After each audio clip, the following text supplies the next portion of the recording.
श्री गणेशाय नमः. श्री स्वामी समर्थ. श्री गुरुदेव दत्त महाराज की जय. आज आपण संक्षिप्त श्रीमद भागवत अध्याय 4 याचं वाचन करणार आहोत. अध्याय 4 स्कंद 4. श्री गणेशाय नमः. ओम नमो भगवते वासुदेवाय. पुत्रिका धर्मे करोन रुचीस दिली आकुती जाण प्रसूतीस दक्षा लागोन स्वयंभुव मनुने दिधल्या मूर्ती पावली कीर्ती नरनारायण जन्म घेती द्वापारी कृष्णार्जुन ख्याती वंश दक्ष प्रजापतीचा पूर्वी ऋषीचे सत्रात दक्ष प्रजापती आले सभेत सर्व दक्षासी उत्थापन देत ब्रह्मा शिवा खेरीज अनादर वाटला दक्षासी दक्ष भृगुने शापिले शिवासी या प्रसंगे निमित्तेसी ते उदासीन राहिले. यक्ष गंधर्वाच्या विमान पंक्ती आकाशमार्गे जाता देखिल्या सती माहेरी जावे वाटे चित्ती म्हणे सती भूतनाथा. दक्ष कर्मट महागर्विष्ट त्यास न कळला मदभाव श्रेष्ठ जरी जाशील पितृगृहास अपमानिल तो तुझ पाही. दक्ष मंडपी येता सती सत्कार न करीच प्रजापती नाही हवीर भाग शिवाप्रती पाहोनी कोपी सती बहु. शिवनिंदकापासून माझा जन्म यास्तव हा देह न ठेवी जाण प्रदीप्त करी योगाग्नी कर्पूर्वत देह जाळला. वृत्तांत सांगता नारदाने जटा पटली शिवाने त्यातून उत्पन्न वीरभद्राने दक्षशिर टाकले यज्ञकुंडात. भृगूंच्या उपटोन दाढी मिशा दंतविरहित केला पुषा बघाची करुणी नेत्रदशा कैलास पर्वती परतले. ब्रह्मा घेऊनी देव ऋत्विजासी वेगे पातला कैलासासी विशाळ वटवृक्षाच्या छायेसी कर्पूर गौरास देखिले. ब्रह्मदेवाने क्षमा याचून कथिले दक्ष यज्ञ विध्वंसन आपल्याच यज्ञ भागातून आज हा यज्ञ पूर्ण हो. देवमाया मोहित अज्ञजन मी न करी त्यांचे अपराध स्मरण दंडित असे मूढजन धर्ममर्यादा रक्षणार्थ. शिवाने कथिल्याप्रमाणे देव करीते जाले जाणे यज्ञ संपन्न होता क्षणे महाविष्णू प्रकटला. उत्तान पादास भार्या दोन सुनीती सुरुची प्रिय जाण ध्रुव सुनीतीचा बाळ सान तात अंकी इच्छी बैसण्या. सुरुची त्याचा धिक्कार करी म्हणे नारायणा प्रसन्न करी ध्रुव निघाला वनातरी श्री नारदे त्यास उपदेशिले. ध्रुवाने मधुवनी तप केले प्राणारोधे देव व्याकुळले भगवंते सर्वा निर्भय केले भेट देईन मी ध्रुवा.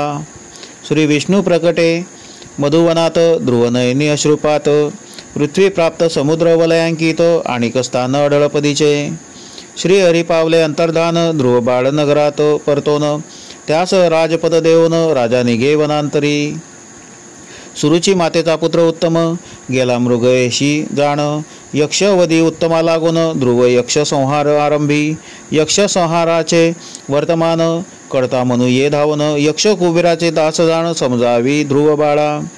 मान द्यावा श्रेष्ठासी कृपा करावी कनिष्ठांसी तोषवावे कुबेरासी उपदेशोनी पौत्र परतले. कुबेर दिदला ध्रुवासीवर ध्रुवे केले राज्य दूर जाता झाला बद्रेश्वर अष्टांग योग आचरला. श्रीहरींचे पार्श्वत त्वरित विमान घेऊन आले तेथ मृत्यूच्या डोई पाय देत ध्रुव वैकुंठी पोहोचला. ध्रुवाचा वंश विस्तारत अंगराजा झाला त्यात अधर्माची कन्या सुनीतेस कुपुत्र वेन झाला. वेनाची पाहुनी वृत्ती अंगराज झाला कष्टी निघून गेला वनाप्रती म्हणे चित्त ठेवीन हरिपायी. राज्यपदी बैसला दुष्ट वेन करी साधूंचा अवमान म्हणे न करावे यज्ञसाधन ऋषी हुंकारे मृत्यू पावला. राजा ही न राज्य पाहून ऋषी करीती वेन जंगा मंथन पुरुष उत्पन्न झाला जाण निषाद म्हणती त्यास ऋषी करिता वेन बहु मंथन. तेथे युगल झाले निर्माण पुरुषा पृथु नाम अर्ची म्हणती स्त्रियसी ऋषी करीती पृथु अभिषेक राज्यपदी बैसविला देख स्तवनीय ऋषी असे एक माझी स्तुती करू नका. सूत मागद बंदीजन म्हणती तू नारायण प्रजेस करविशी स्वधर्माचरण अधर्म्यासी दंडशील.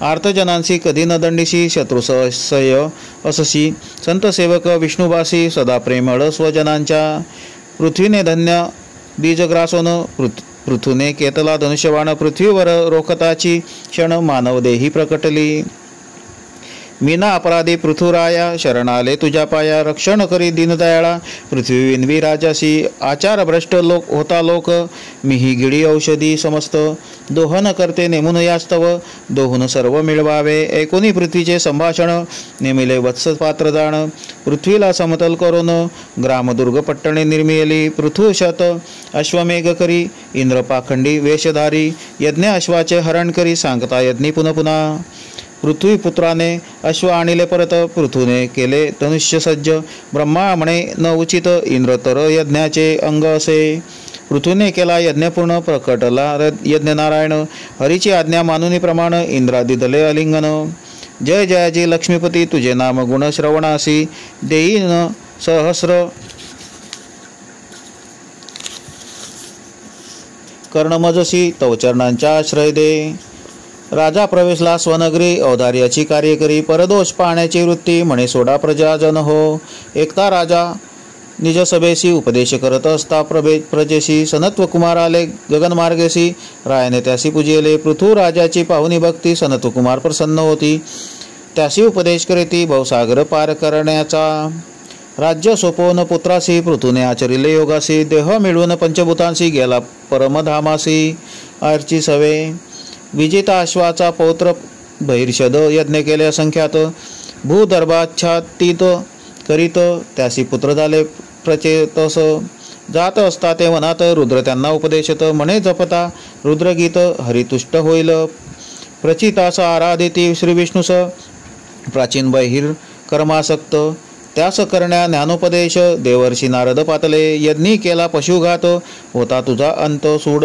घेतील ते म्हणत पुरंजनाख्यान सांगितले पुरंजन भार्येसह वर्तमान सुखोपभोगी असे मग्न अज्ञान भावे दशा जाण म्हणून सद्गुरुनाथ बजावा पुरंजन गेला मृगयेस परतो न येता राजगृहास न विचारता गेलो म्हणत अनुनय करीतसे भार्येप्रती राजा पुरंजन आणिक राज्ञी नामजीचे पुरंजनी अनेक कन्यापुत्र प्रसोनी धन्य धन्य मानती ते चंडवेग नामाचा गंधर्वाधिपती आणिक काळयवनाधिपती लुटालुट करी सर्व प्रांती जरा कन्या काळाची यवनाधिपतीने केली स्वारी उद्ध्वस्त केली पुरंजनपुरी राजा मारला सपरिवारी पुनर्जन्म विदर्भगृही विदर्भी दिदली मलय ध्वजासी तो तिला घेऊन गेला वनासी योगमार्गे त्यागुनी देहासी मलय ध्वजमुक्त झाला वैदर्भी करी महाविलाप पातला तेथे मित्र विज्ञात शुद्ध बोध करुनी तीज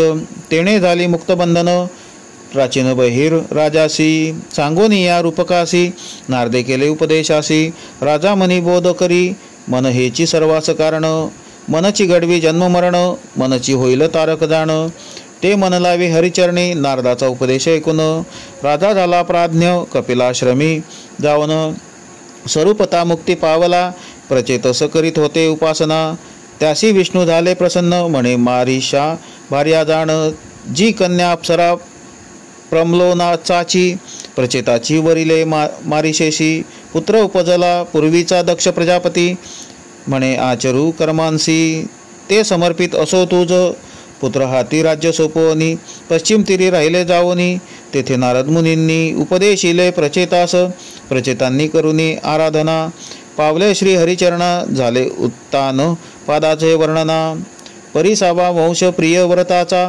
इति श्री गुरु माऊली विरचित संक्षिप्त श्रीमद् भागवत महापुराणे चतुर्थोध्याय श्रीकृष्णार्पणमस्तु।